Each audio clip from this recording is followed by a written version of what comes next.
Good morning, my friends, and welcome to a new vlog.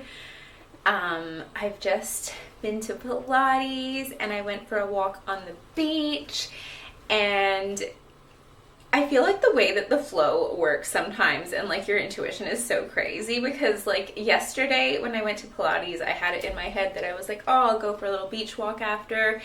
And then afterwards, I really just didn't feel like it. And I was like, okay, I just won't walk today. And I just, went home and watched.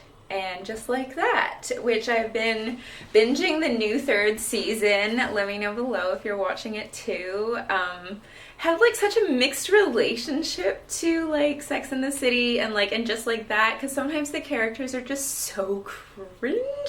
Like, Miranda, I'm just like, please think before you speak sometimes. Like, you're a lawyer. You're supposed to be super smart. Like, anyways, but I love seeing New York City. I love Carrie's new Gramercy Park, like, townhouse. Hello, beautiful.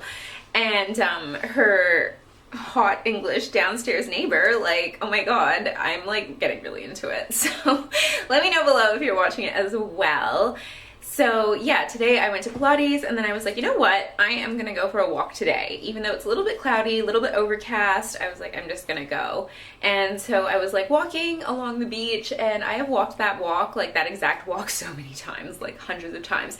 And I was walking it and I was thinking about how like, you never know how many times you're gonna get to do something for, which is kind of crazy. Like, I feel like in the Barbie movie where she's like, do you ever have thoughts of death?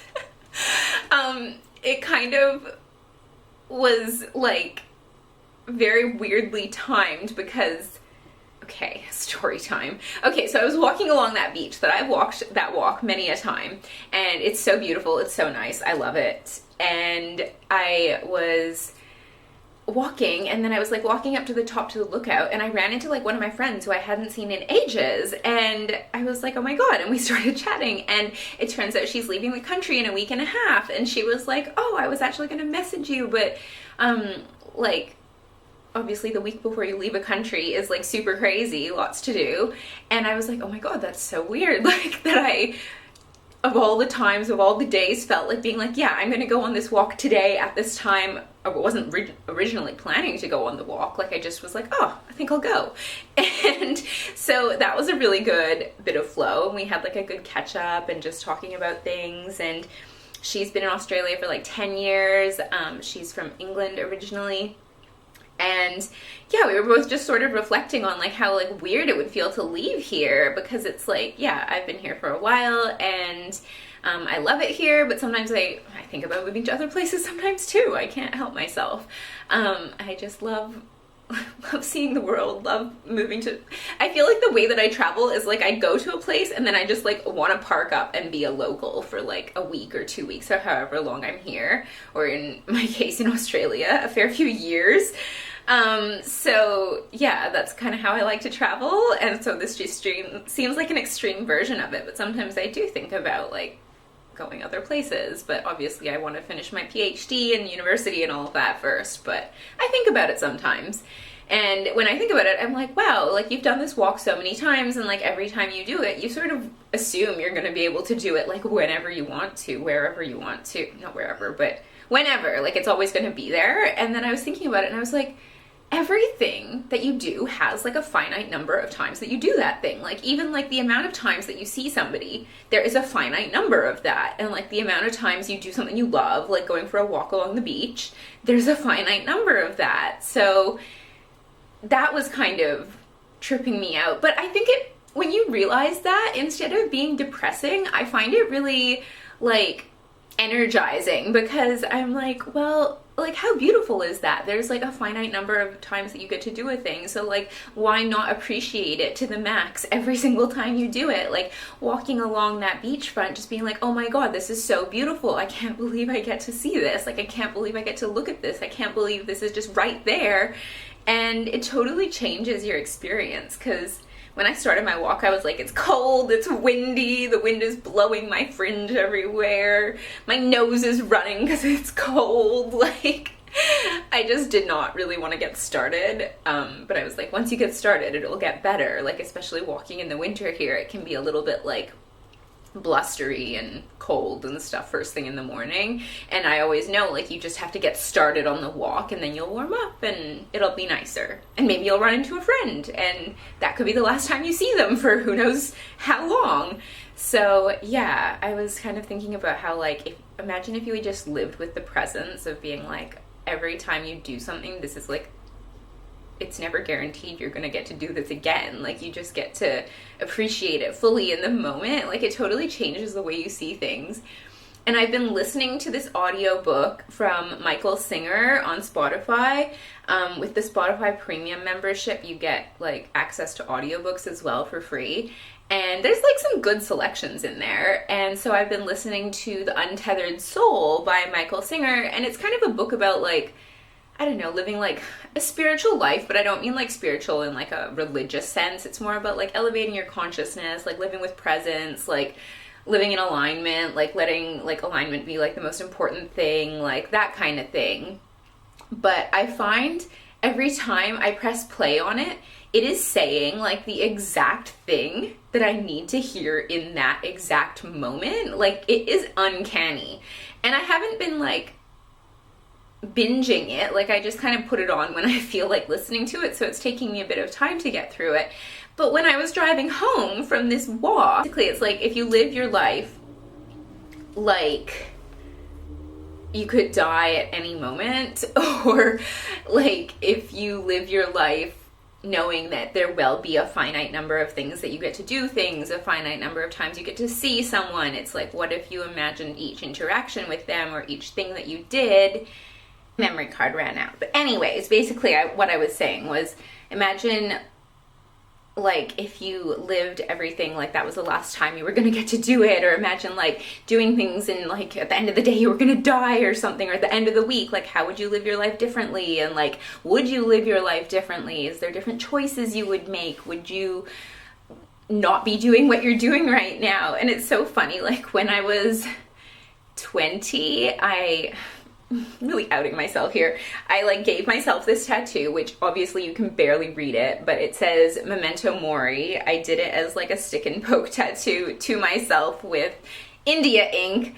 And I was reading Steve Jobs' biography at the time, and he was talking about how, I think it was like Roman generals or something had this practice, like after you win a battle, someone would go behind you and say like, basically the Roman generals would like be reminded like, yeah, you won this battle, but like you're gonna die one day, so like stay humble, like remember that, like, yeah, I think there's like nothing like knowing you're gonna die. And this was also a quote from Steve Jobs's book. It's a really interesting biography. If you have not read it, highly recommend it. And it was basically like, he was saying that the best way of avoiding falling into the trap of thinking I have something to lose is remembering that I'm gonna die, which sounds kind of morbid, but I think it's so true. And I think that book obviously had a really big impact on me ever since, like, from a young age, because I've always thought about, like,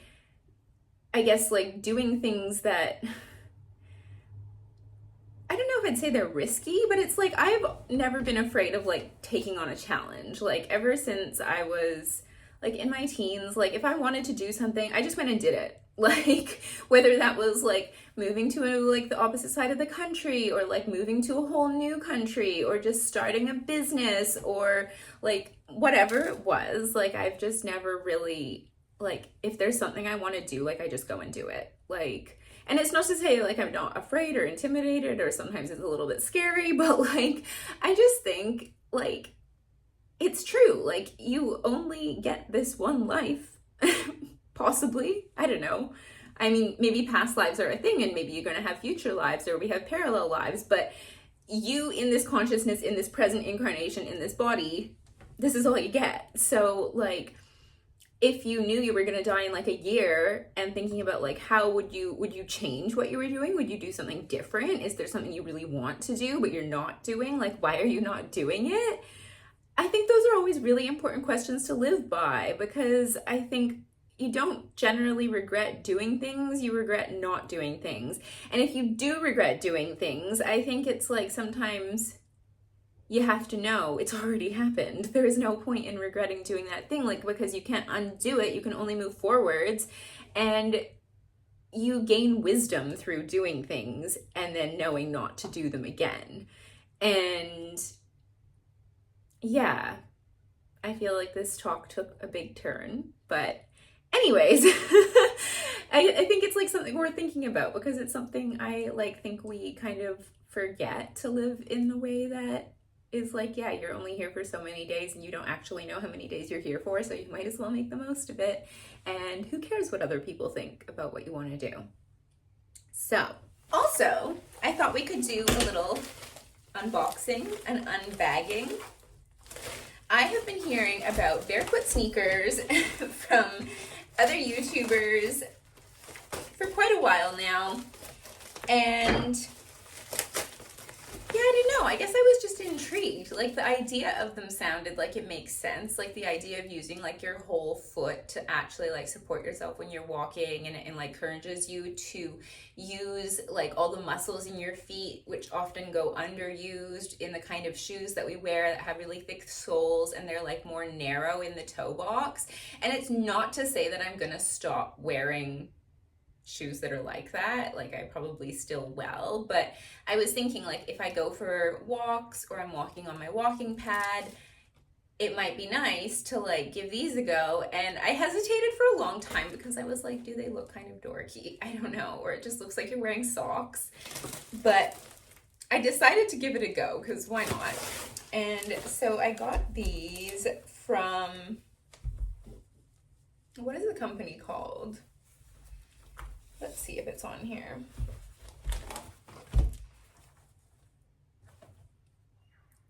Seguro?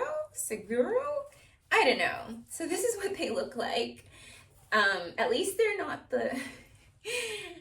I shouldn't laugh, because if you like those kind of shoes, like, you do you, but like the shoes with a little, like, each toe has a thing, like they look like gloves, but for your feet.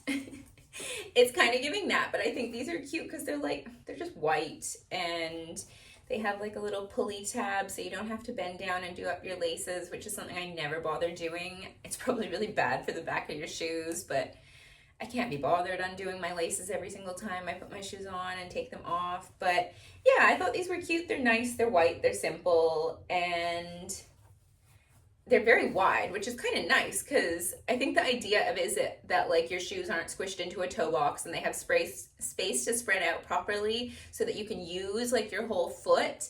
And they do say to work up to wearing these, like not to wear them and like go and walk 10,000 steps in one day, because like it might take your foot a little bit of time to get used to wearing them, and your calf muscles get sore, like your leg muscles get sore, your foot muscles get sore because they haven't been used properly this whole time.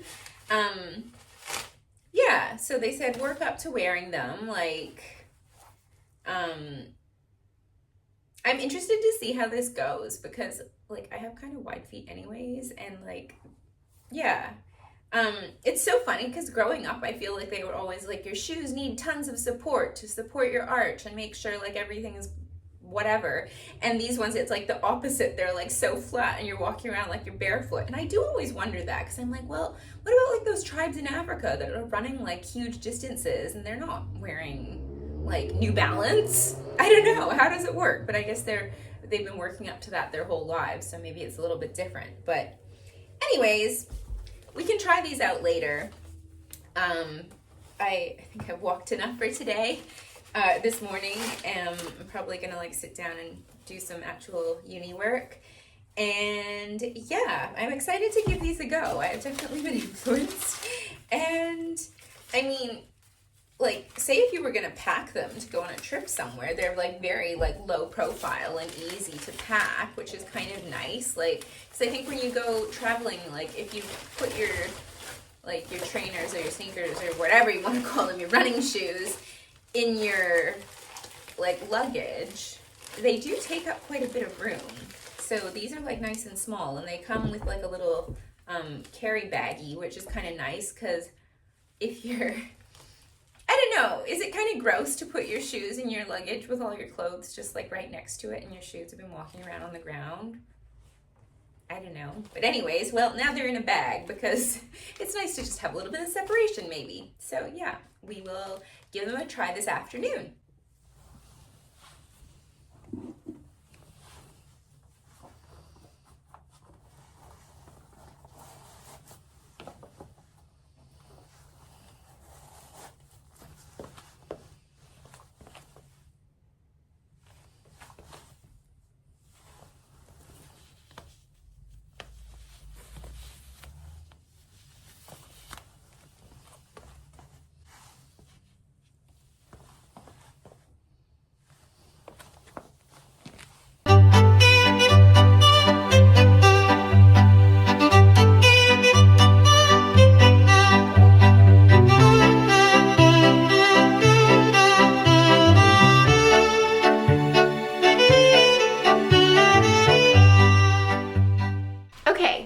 I went for like a 51-minute walk on my walking pad just now. I already went for a walk outside, so I thought I would just test it out on the walking pad and see what it was like. I feel like you feel very like low to the ground, which sounds like weird, but it's because the sole is so thin. Like it feels like almost like when you're wearing like Converse or something, but they feel like so supple that it's like you just feel like you could like take off in a jog or something. Like you feel very like agile. I don't know. It's not like I feel like my normal running shoes or walking shoes or whatever are like clunky, but now I kind of do feel like they do feel like that. Like it's, yeah, I'm wearing them right now still, and it just feels, it's a really different feeling, but it also feels like very comfortable too. Like I thought it was maybe gonna take a little bit of time to get used to wearing them, or it was gonna feel weird to walk in them, because I was just sort of imagining what it's like if you wear like a flat sandal or something and walk, but obviously because they're not flipping and flopping around like a sandal, they feel very comfortable. And I wouldn't say my muscles felt like they got sore or anything along the way. It felt like very comfortable. Like I was like, oh, I really feel like I could get used to this. Like, yeah, I'll be interested to see like if I have like sore foot muscles or anything tomorrow, like from my feet where they haven't been used. But yeah, super comfortable. Excited to see how this goes. It was like, when you're wearing them, they say to try and not strike your foot with your heel first, which is kind of how I think it sort of feels in normal shoes, is it? I don't know, I'm trying to imagine. But they say try and use like the middle of your foot, so like not your toes, not your heels, like the middle of your foot pad, I guess. And I thought that was gonna take like some thinking about, but I got used to that pretty quickly. And it was interesting because sometimes I feel like when I wear normal shoes, I sort of feel like my feet are rolling like out a little bit. Like I have to almost consciously remember to keep my feet like straight and like even. So I think it didn't feel like that at all in these. They felt like very, or no, does it feel like more like my feet roll in? I don't know. It feels like they're rolling one way or another. But no, this felt really good and it felt really comfortable. So I'm excited to keep wearing these, like walking around. I think it would be really interesting to like weight lift wearing them, like going to a strength class and seeing if that kind of changes how you like use your leg muscles or anything. So if I remember, maybe I'll try wearing them on Wednesday or whenever like I go to like shape class next. But yeah, super interesting. Okay, well, I haven't picked up the camera in a little bit, but I feel like this afternoon was kind of a computer day. I did some writing, did some reading. Me and my dad always joke that like my life during PhD season is like writing and then reading and then rewriting and then reading and then writing and then rereading. And it's just, yeah, rinse and repeat a little bit at this point. But I think it's coming together. Like,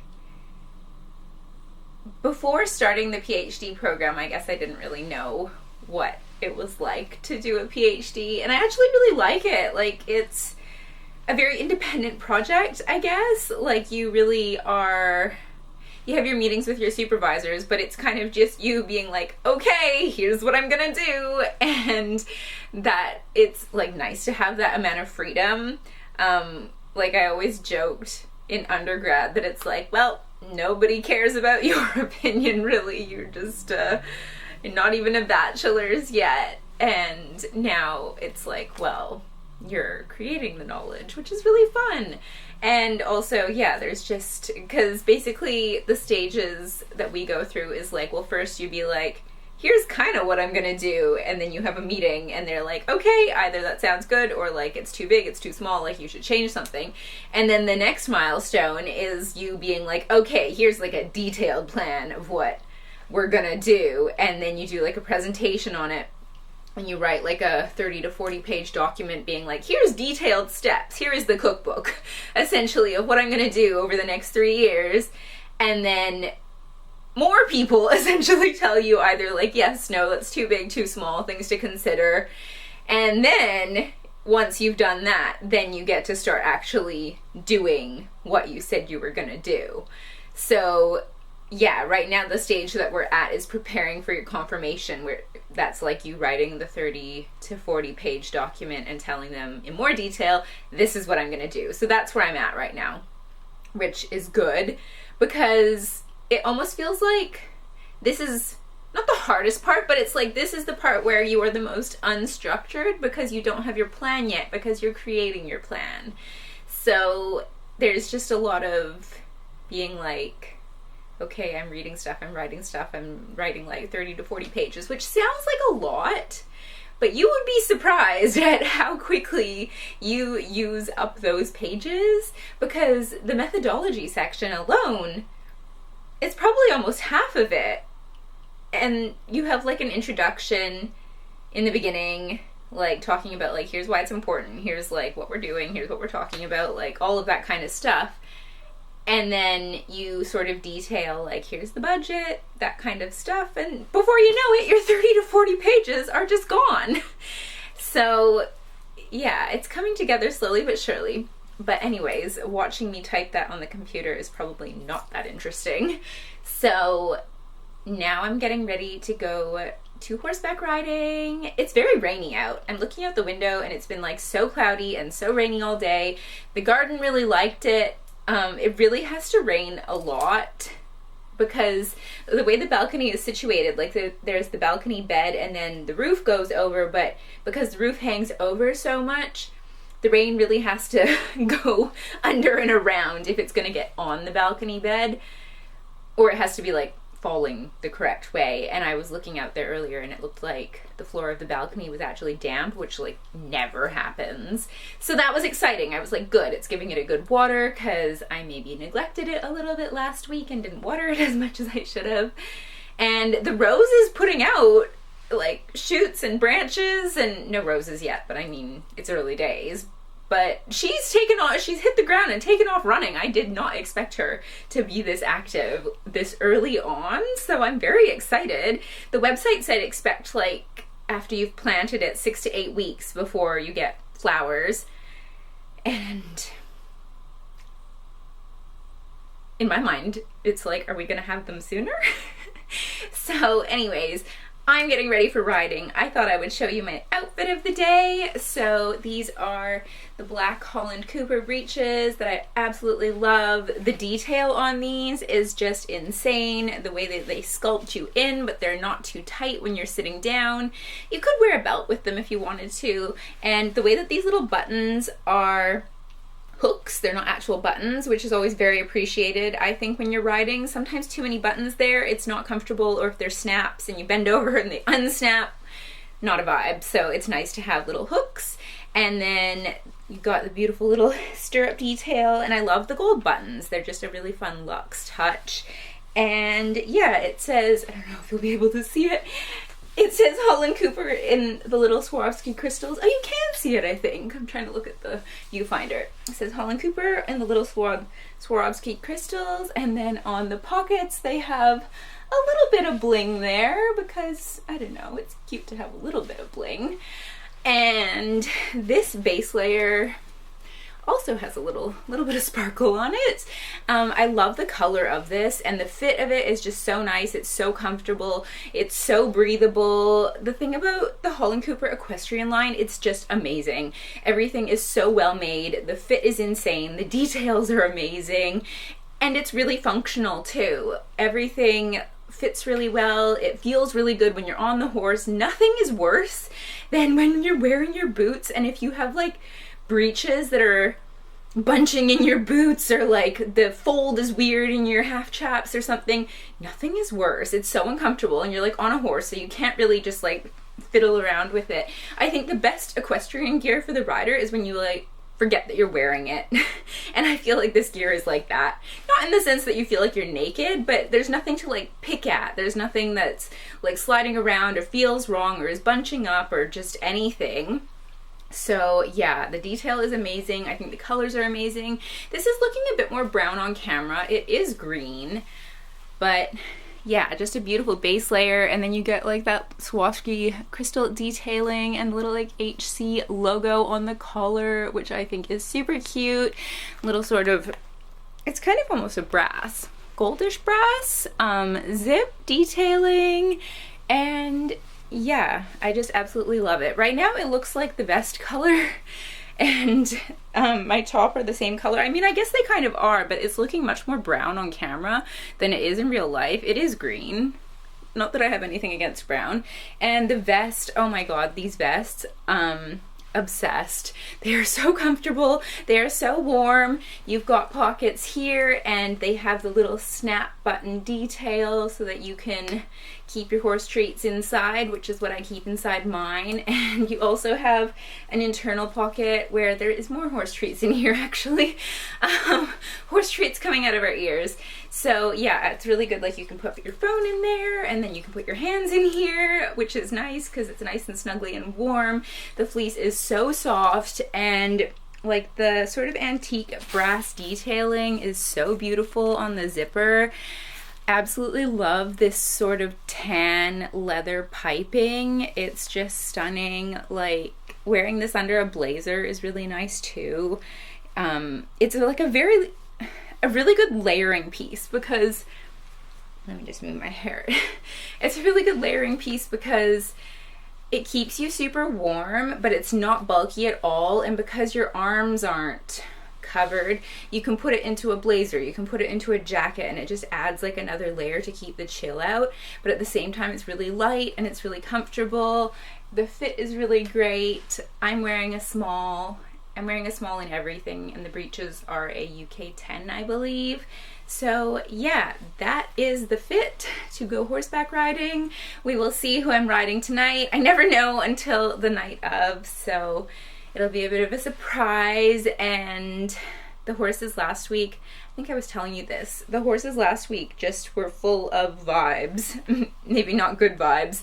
They just had opinions and their own ideas about what we were doing, and I was riding Morgan. She was a perfect angel. She's always a perfect angel, so it's nice because she makes you feel like a confident rider, which is really nice. I grew up horseback riding. Like, I started when I was, gosh, I don't know, like 9 or 10. I started going to like horse riding summer camps when I was around 9, I think, and did that for a few summers. And then I started lessons at, I think I was 11-ish. So yeah, started lessons at 11, rode regularly into like my late teens, and then like had like an accident with a horse, and then it just kind of really shook my confidence, I think. And yeah, then I stopped riding, and then I started riding again a few years ago because I just realized, I was like, your life is going by. Like, these are your, like, you're in your prime physically. Like, if you want to ride for the rest of your life, which some people totally do. Like, I saw this woman who I think I saw her on Facebook, where she's like 100 and still like riding her horse around her village. Like, goals. I want that to be me. And I was thinking, this is the time to get back into it, if you're ever going to get back into it, because you're in like your peak physical prime, and you want to get those skills, you want to build those muscles while you're in your body's prime. And then when you get older, you'll be able to still have those muscles and that knowledge and all of your skills. So yeah, that's kind of was my logic. And now that I'm back into it, I just love it so much. Like, I feel like I am living my childhood dream right now. Like, childhood me wanted to move to Vancouver Island, have a farm, have her own horse, and then that was the dream. And I was like, well, I feel like I've built like my dream apartment setting. Like, this is as close to the house that I would want to have, the way I've decorated it and the vibe and my garden, that I can have in an apartment. And I'm like, okay, universe, we're manifesting the next step. But obviously, being in Australia, not being Australian, buying land is not really a thing, so pending on where that's gonna happen. But I always think it's about like bridge goals, like bridging towards what you want. And I was like, well, doing lessons weekly is a really good way of just getting back into the saddle, literally, figuratively, and building up those skills. And I'm the kind of person where I know, like, if I bought a horse, like, I want that horse to be with me forever. So yeah, we'll see what happens in the next few years. Right now, my goal with riding is just to like be the best rider I can, spend as much time on a horse as I can, build up those skills. Maybe in the future we'll see about like leasing or seeing what the options are there. I wouldn't want to buy a horse yet until I know where I'm going to be living, because I don't think I would be able to sell that horse. And yeah, I mean, I'm not Matt Harneke, and I'm probably not going to fly my horse across the world.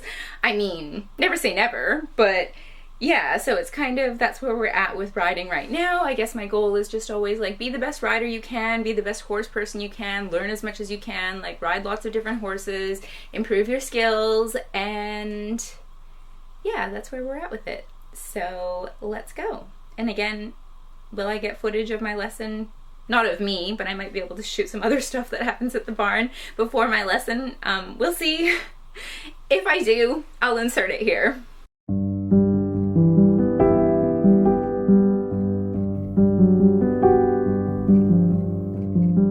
Good morning, everyone, and welcome back.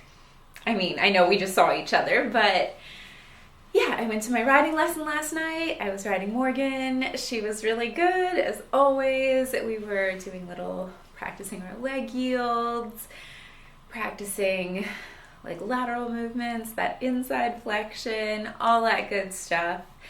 And yeah, it was a good lesson. She is just the cutest. Like, if you ride horses, or you, I don't know, have a pet or a dog or a cat, you get it. You get how like just everything they do is just so cute. Like, you're like untacking her and she's like looking around being like, okay, where are my treats? And yeah, it just, when you have like a bond with an animal like that, it's just really, really special. And I think the thing I love so much about horseback riding is like, to me, I'm like, you can never be sad on a horse. Like, you can be happy, you can be elated, you can be optimistic, you can be scared, you can be anxious, you can be afraid, but I'm never sad when I'm on a horse. Like, it just makes you so happy, and it just, yeah, always puts a smile on my face. It's like my favorite part of the week. So yeah, I think I'm gonna leave this vlog here. Maybe we'll do a little outfit of the day. You can't really see my pants from where you are. One sec. I don't know if this is a whole lot better, but basically, I've got little Ralph Lauren button-down shirt, a Holland Cooper little waistcoat, and the jeans are just from Zara. They're like a wide leg jean. You can't really see them, obviously, but, and then these are the shoes. Just a little pointy black ankle boot, also from Zara. So yeah, that is the outfit of the day. And I think we will leave this vlog here. Leave me a comment below if you made it to the end. And thank you so much for watching. And don't forget to subscribe. And yeah, I hope you have an amazing rest of your day. And I will see you next time. Bye,